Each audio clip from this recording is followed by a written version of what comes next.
একটা টাইমে জল দিতে পারে, কিন্তু এই জল আমরা পাই না। আমরা কি অপরাধ করলাম যে আমরা গ্রামের মানুষ 7 দিন ধরে জল পাই না? এরিয়া কভার হয় না, আমরা তো এটা চাইছি না। বইটা এরপর দিতে হচ্ছে যে ফিল্টার দেয় না, ফিল্টার করে না, ফিল্টার না করে জল দেয়।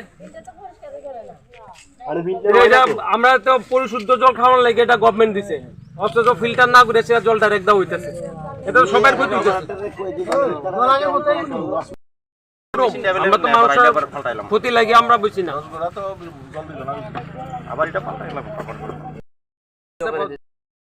তার জন্য আমরা রাস্তা অবরোধ করে বসছি। তো জল পাওয়া গেলে তো আর আমরা রাস্তা অবরোধ করার প্রশ্ন নিয়ে এলাম।